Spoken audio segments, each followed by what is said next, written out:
Dr. Seward's diary continued. Ooh, it's a bigger bowl. Let's try that again. Dr. Seward's diary continued. When we arrived at the Berkeley Hotel, Van Helsing found a telegram waiting for him. Am coming up by train. Jonathan at Whitby. Important news. Mina Harker. The professor was delighted. Ah, that wonderful Madame Mina, he said, pearl among women. She arrived, but I cannot stay. She must go to your house, friend John. You must meet her at the station. Telegraph her en route so that she may be prepared. When the wire was dispatched, he had a cup of tea. Over it, he told me of a diary kept by Jonathan Harker when abroad, and gave me a typewritten copy of it, as also of Mrs. Harker's diary at Whitby. Take these, he said, and study them well. When I have returned, you will be master of all the facts, and we can then better enter on our inquisition. Keep them safe, for there is in them much of treasure. You will need all your faith, even you who have had such an experience as that of today. What is here told, he laid his hand heavily and gravely on the packet of papers as he spoke, may be the beginning of the end of you and me and many another. Or it may sound the knell of the undead who walk the earth. Read all, I pray you, with the open mind, and if you can add in any way to the story here told, do so, for it is all important. You have kept diary of all these so strange things. Is it not so? Yes. Then we shall go through all these together when that we meet. He then made ready for his departure, and shortly after drove off to Liverpool Street. I took my way to Paddington, where I arrived about 15 minutes before the train came in. The crowd melted away after the bustling fashion common to rival platforms, and I was beginning to feel uneasy, lest I might miss my guest, when a sweet-faced, dainty-looking girl stepped up to me and, after a quick glance, said, Dr. Seward, is it not? And you are Mrs. Harker. I answered at once, whereupon she held out her hand. I knew you from the description of the poor dear Lucy, but she stopped suddenly, and a quick blush overspread her face. The blush that rose to my own cheeks somehow set us both at ease.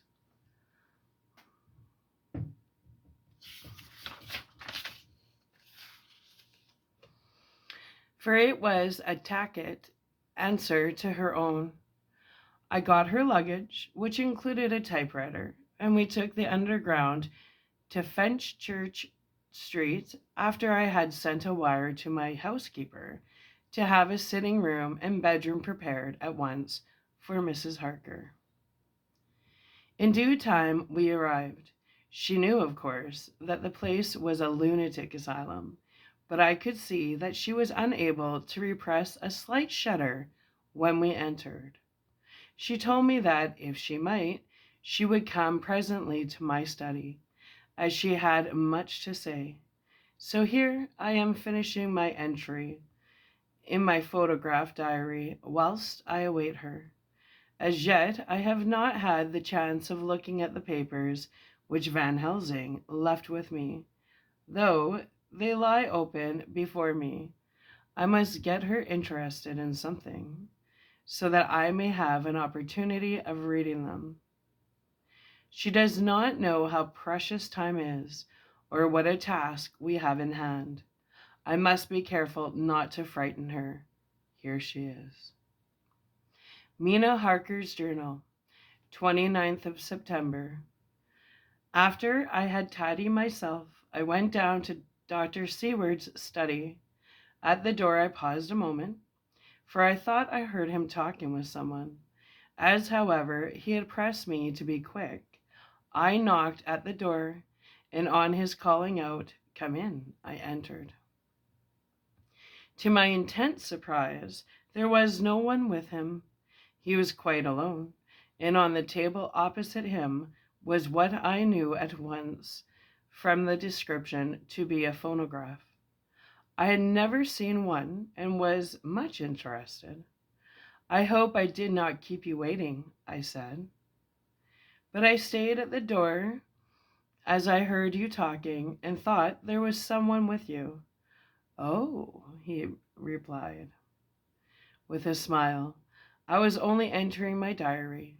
"Your diary?" I asked him in surprise. "Yes," he answered. "I keep it in this." As he spoke, he laid his hands on the phonograph. I felt quite excited over it and blurted out, "Why, this beats even shorthand. May I hear it? Say something?" "Certainly," he replied with alacrity, and stood up to put it in the train for speaking. Then he paused, and a troubled look overspread his face. "The fact is," he began awkwardly, "I only keep my diary in it, and as it is entirely, almost entirely, about my cases, it may be awkward. That is, I mean." He stopped, and I tried to help him out of his embarrassment. "You helped me attend dear Lucy at the end. Let me hear how she died. For all that I can know of her, I shall be grateful. She was very, very dear to me."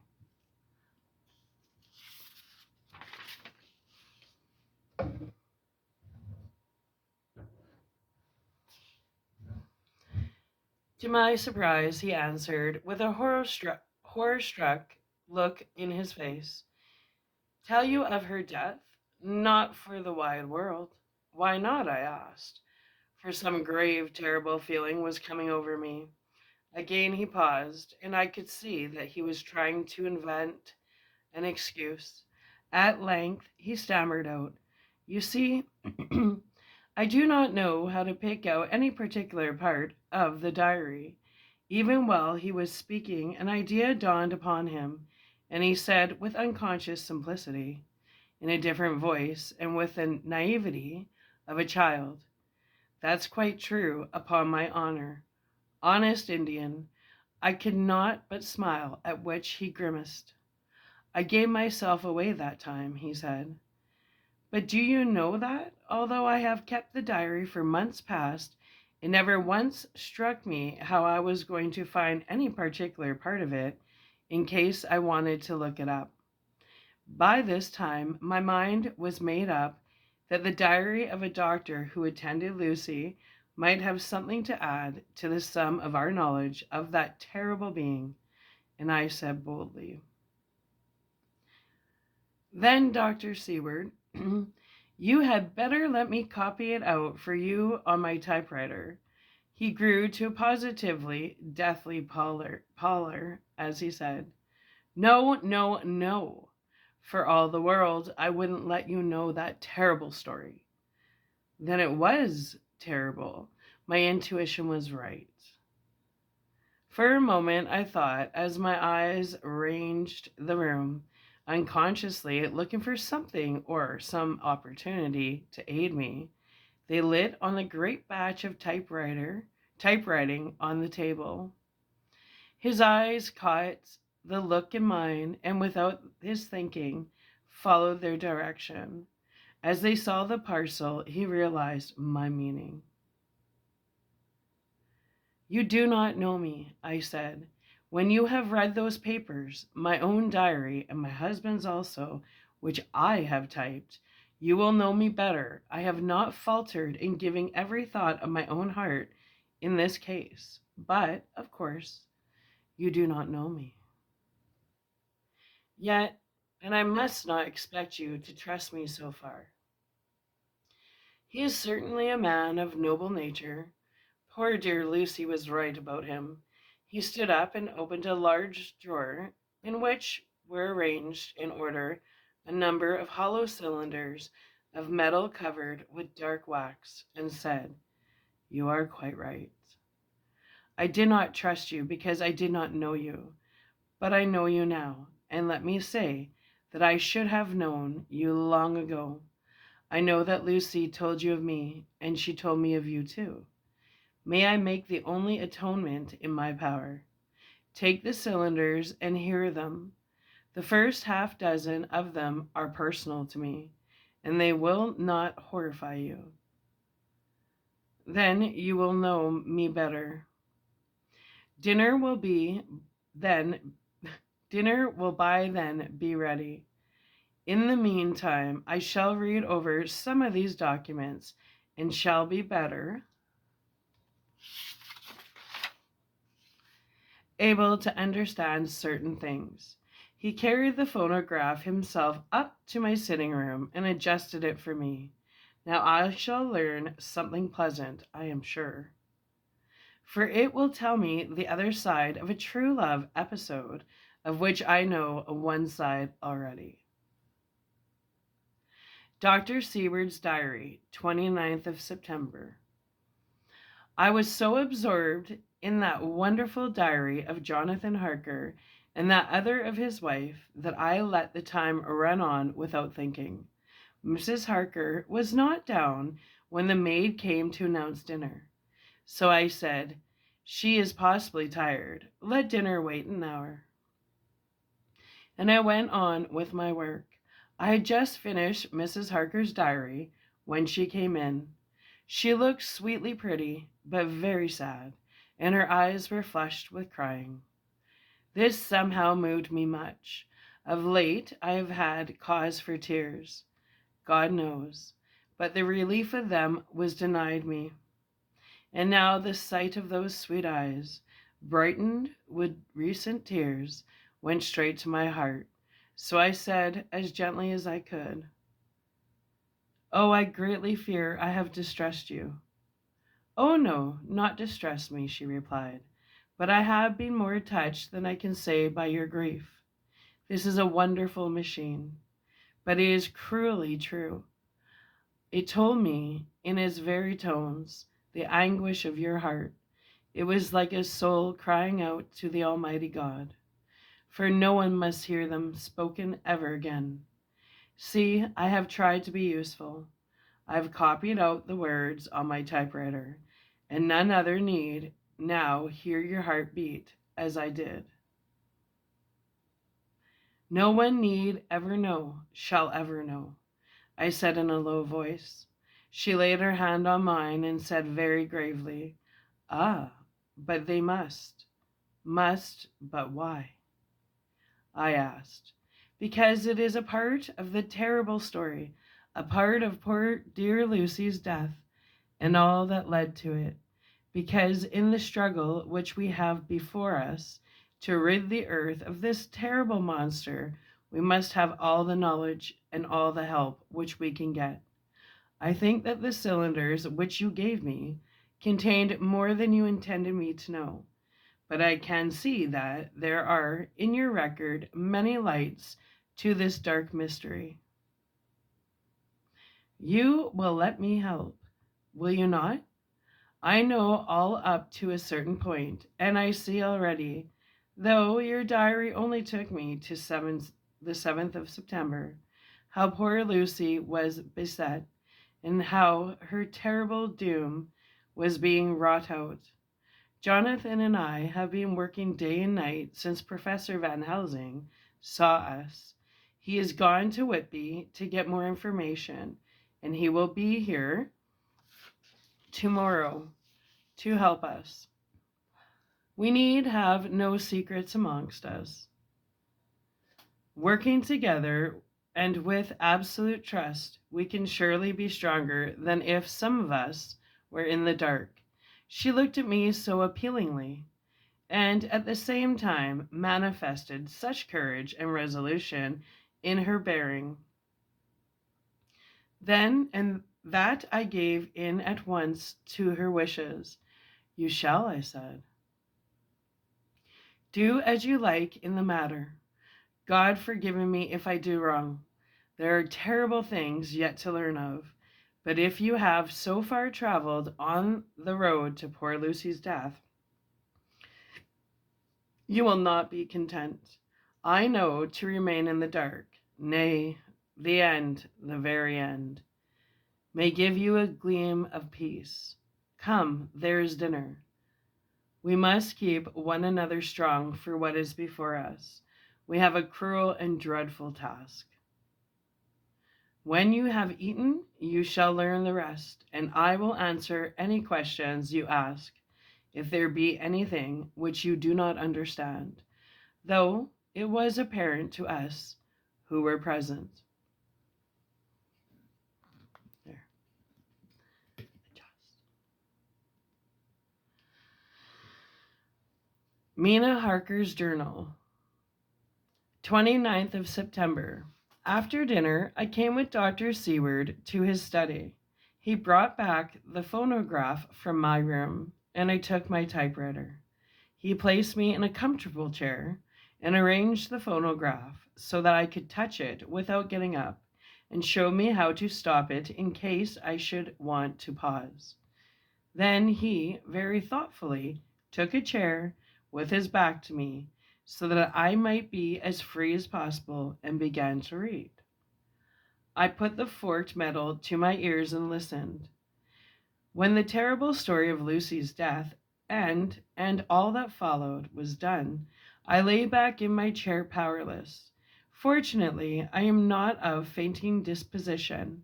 When Dr. Seward saw me, he jumped up with a horrified exclamation, and hurriedly taking a case bottle from a cupboard, gave me some brandy, which in a few minutes somewhat restored me. My brain was all in a whirl, and only that there came through all the multitude of horrors the holy ray of light that my dear, dear Lucy was at last at peace. I do not think I could have borne it without making a scene. It is all so wild and mysterious and strange that if I had not known Jonathan's experience in Transylvania, I could not have believed. As it was, I didn't know what to believe, and so got out of my difficulty by attending to something else.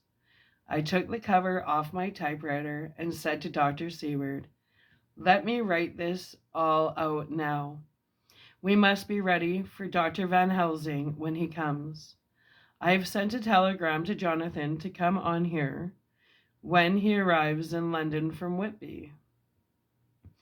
In this matter, dates are everything, and I think if we get all of our material ready and have every item put in chronological order, we may have done much. You tell me that Lord Godalming and Mr. Morris are coming too.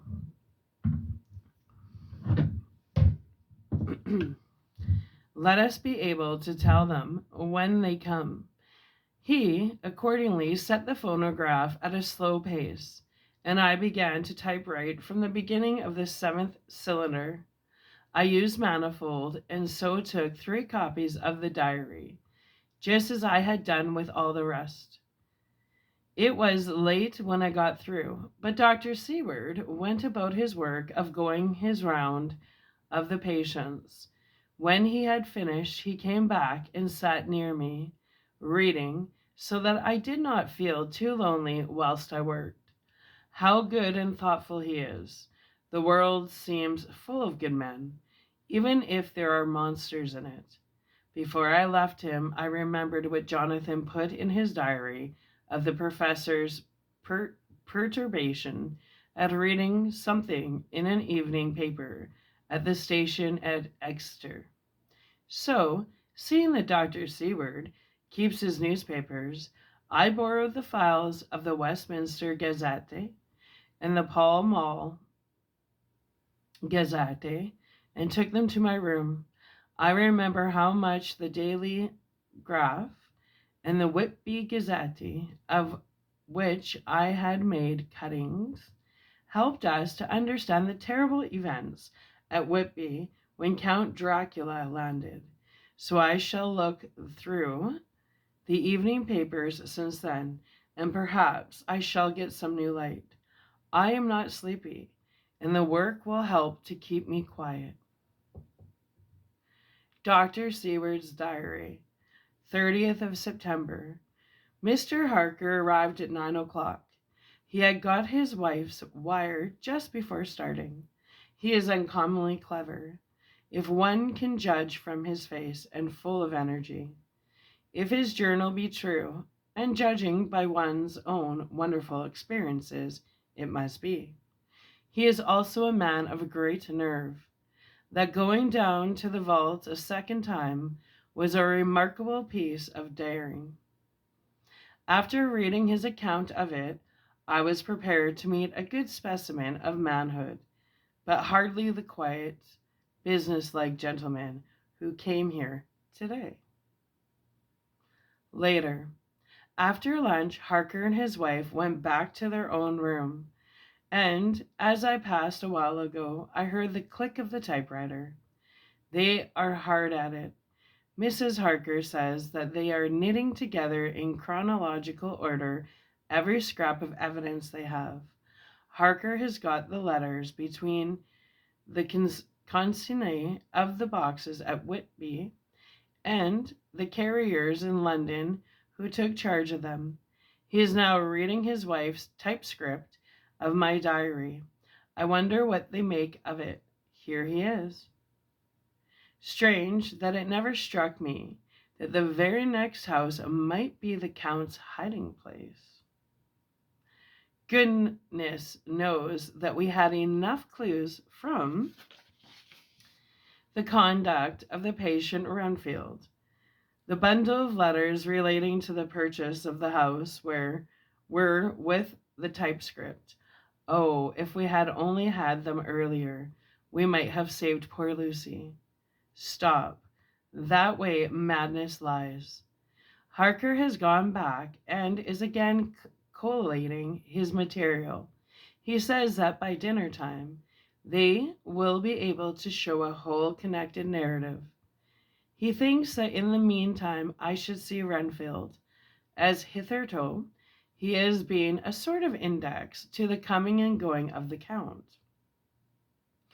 I hardly see this yet, but when I get at the dates, I suppose I shall. What a good thing that Mrs. Harker put my cylinders into type. We never could have found the dates otherwise.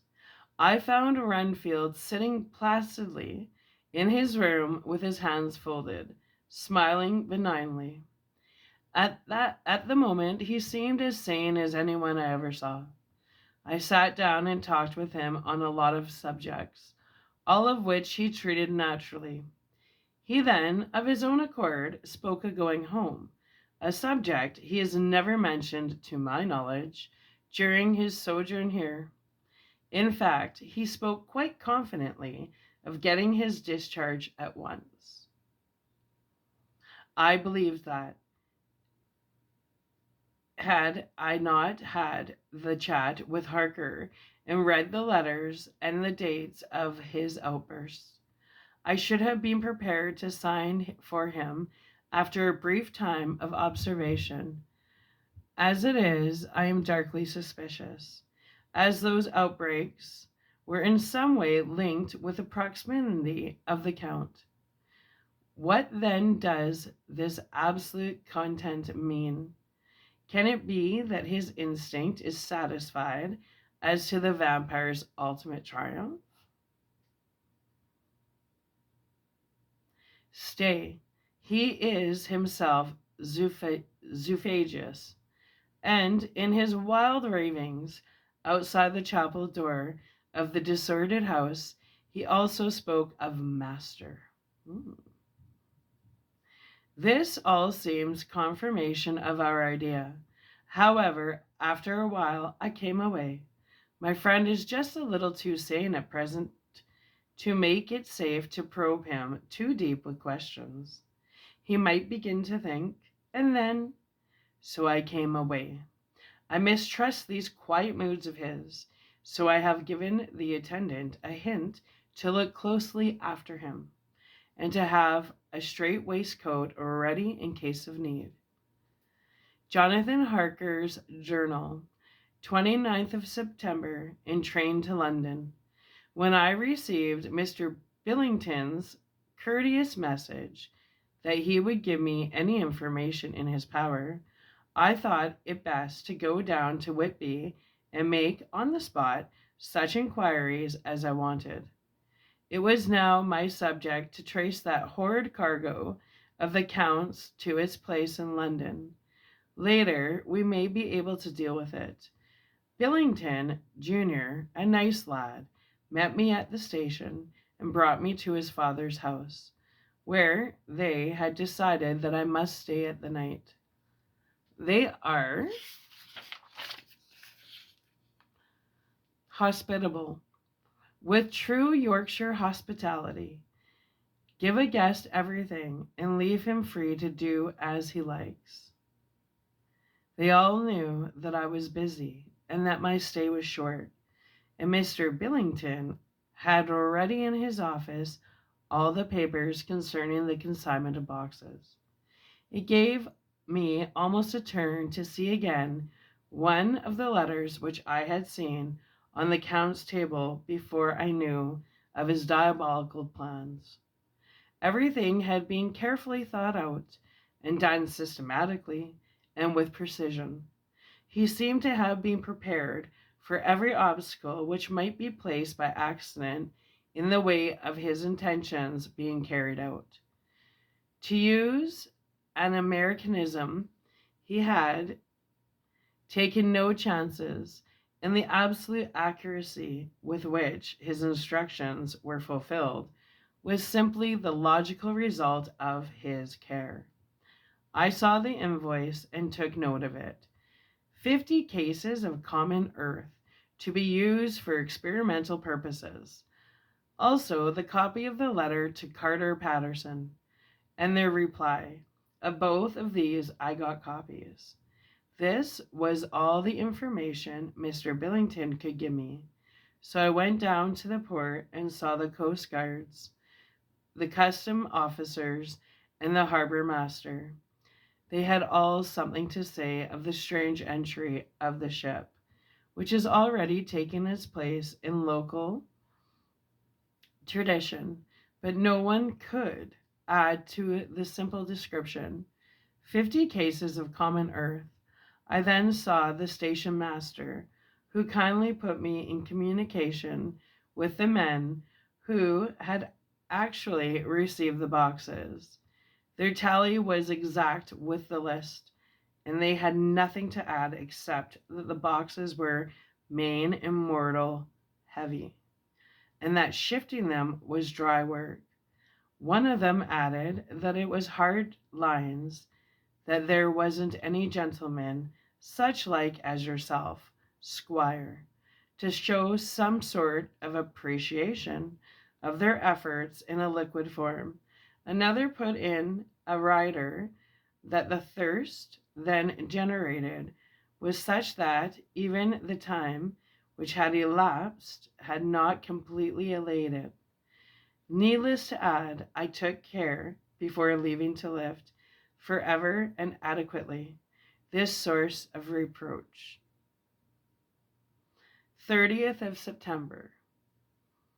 The station master was good enough to give me a line to his old companion, the station master at King's Cross, so that when I arrived there in the morning, I was able to ask him about the arrival of the boxes. He, too, put me at once in communication with the proper officials and I saw that their tally was correct with the original invoice. The opportunities of acquiring an abnormal thirst had been here limited. A noble use of them had, however, been made, and again I was compelled to deal with the result in an ex post facto manner. From thence I went on to the Carter Patterson's central office, where I met with the utmost courtesy. They looked up the transaction in their day book and letter book, and at once telephoned to their King's Cross office for more details. By good fortune, the men who did the teaming were waiting for work, and the official at once sent them over, sending also by one of them the way bill and all the papers connected with the delivery of the boxes at Carfax. Here again I found the tally agreeing exactly. The carrier's men were able to supplement the paucity of the written words with a few details. These were, I shortly found, connected almost solely with the dusty nature of the job and of the consequent thirst engendered in the operators.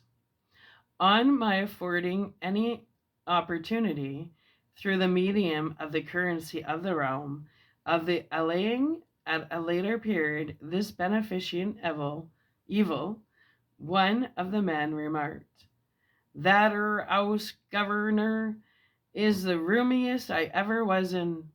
Blime, but it ain't been touched since 100 years. There was dust that thick in the place that you might have slept on it without 'urtin' of your bones, and the place was that neglected that yer might 'ave smelled old Jerusalem in it. But the old chapel that took the sight that did. Me and my mate, we thort we wouldn't never git out quick enough. Lor, I wouldn't take less nor a quid a moment to stay there arter dark." Having been in the house, I could well believe him, but if he knew what I know, he would, I think, have raised his terms. Of one thing I am now satisfied, that all the boxes which arrived at Whitby from Varna in the Demeter were safely deposited in the old chapel of Carfax. There should be 50 of them there, unless any have since been removed, as from Dr. Seward's diary, I fear. I shall try to see the carter who took away the boxes from Carfax when Renfield attacked them. By following up this clue, we may learn a good deal. Later, Mina and I have worked all day, and we have put all the papers in order. Mina Harker's Journal, 30th of September. I am so glad that I hardly know how to contain myself. It is, I suppose, the reaction from the haunting fear which I have had, that this terrible affair and the reopening of his old wound might act detrimentally on Jonathan. I saw him leave for Whitby with as brave as a face as I could, but I was sick with apprehension. The effort has, however, done him good. He was never so resolute, never so strong, never so full of volcanic energy as at present.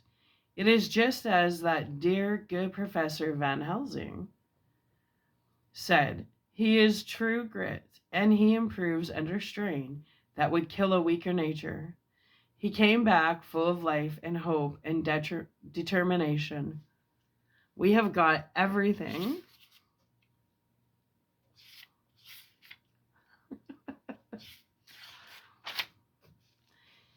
in order for tonight. I feel myself quite wild with excitement. I suppose one ought to pity anything so hunted as is the Count. That is just it. This thing is not human, not even beast. To read Dr. Seward's account of poor Lucy's death and what followed is enough to dry up the springs of pity in one's heart later. Lord Godalming and Mr. Morris arrived earlier than we had expected. Dr. Seward was out on business and had taken Jonathan with him, so I had to see them. It was to me a painful meeting, for it brought back all poor dear Lucy's hopes of only a few months ago. Of course, they had heard Lucy speak of me, and it seemed that Dr. Van Helsing, too, had been quite blowing my trumpet, as Mr. Morris expressed it. Poor fellows, neither of them is aware that I know all about the proposals they made to Lucy. They did not quite know what to say or do, as they were ignorant of the amount of my knowledge. So they had to keep on neutral subjects. However, I thought the matter over and came to the conclusion that the best thing I could do would be to post them in affairs right up to date. I knew from Dr. Seward's diary that they had been at Lucy's death, her real death, and that I need not fear to betray any secret before the time.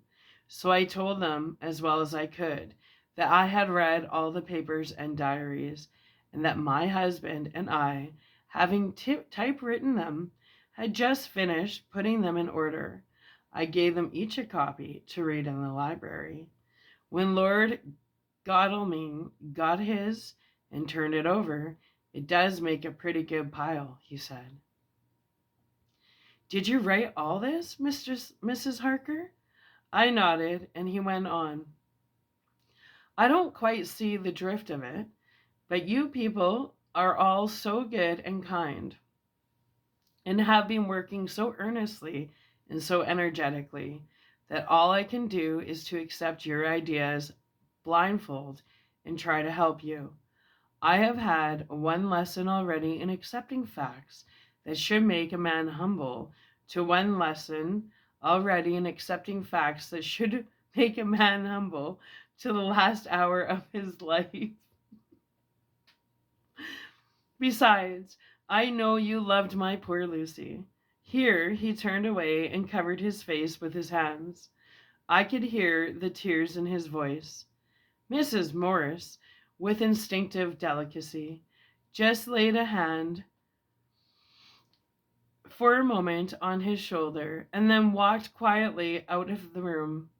I suppose there is something in woman's nature that makes a man free to break down before her and express his feelings on the tender or emotional side without feeling it derogatory to his manhood. For when Lord Godalming found himself alone with me, he sat down on the sofa and gave way utterly and openly. I sat down beside him and took his hand. I hope he didn't think it forward of me, and that if he ever thinks of it afterwards, he will have such a thought. There I wrong him. I know he never will. He is too true a gentleman, I said to him, for I could see that his heart was breaking. I loved dear Lucy, and I know what she was to you, and what you were to her. She and I were like sisters, and now she is gone. Will you not let me be like a sister to you in your trouble? I know what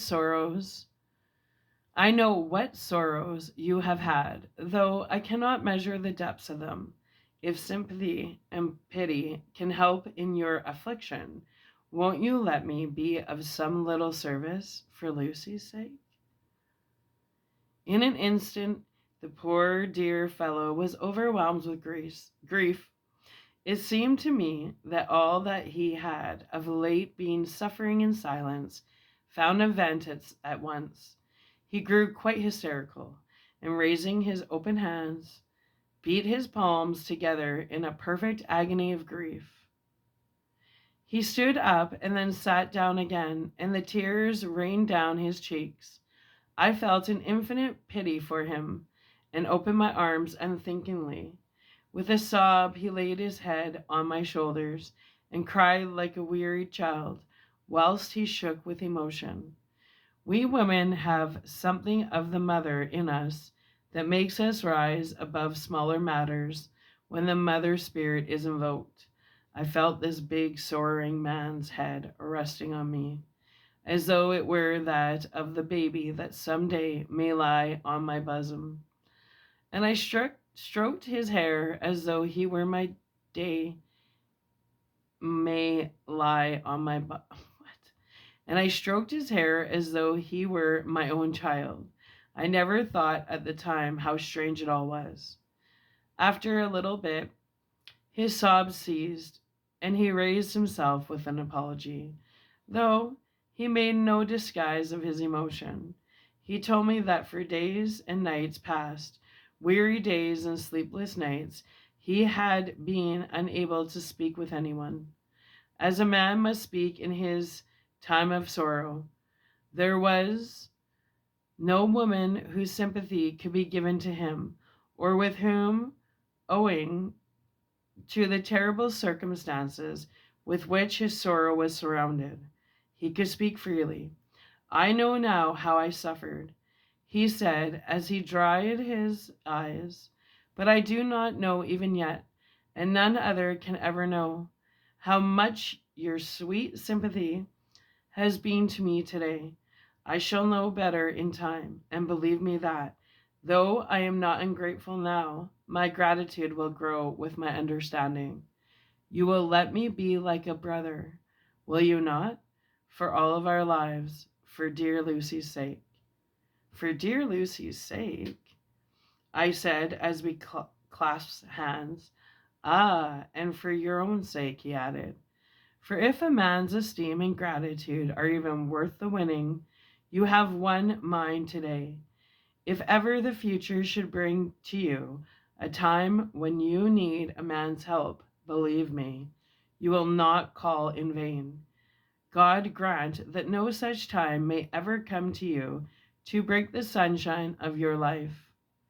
But if it should ever come, promise me that you will let me know. He was so earnest, and his sorrow was so fresh, that I felt it would comfort him, so I said, I promise. As I came along the corridor, I saw Mr. Morris looking out of the window. He turned as he heard my footsteps. How is Art? He said. Then, noticing my red eyes, he went on, Ah, I see you have been comforting him. Poor old fellow. He needs it. No one but a woman can help a man when he is in trouble of the heart. And he had no one to comfort him. He bore his own troubles so bravely that my heart bled for him. I saw the manuscript in his hand, and I knew that when he read it, he would realize how much I knew. So I said to him, I wish I could comfort all who suffer from his heart. Will you let me be your friend? And will you come to me for comfort if you need it? You will know later on why I speak. He saw that I was in earnest, and stooping, took my hand, and raising it to his lips, kissed it. It seemed but poor comfort to so brave and unselfish a soul, and impulsively I bent over and kissed him. Ooh.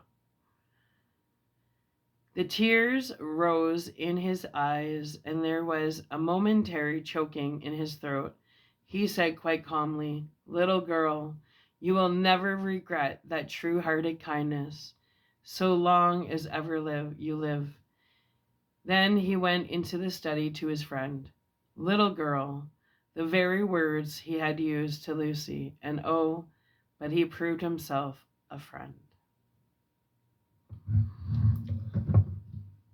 Hmm.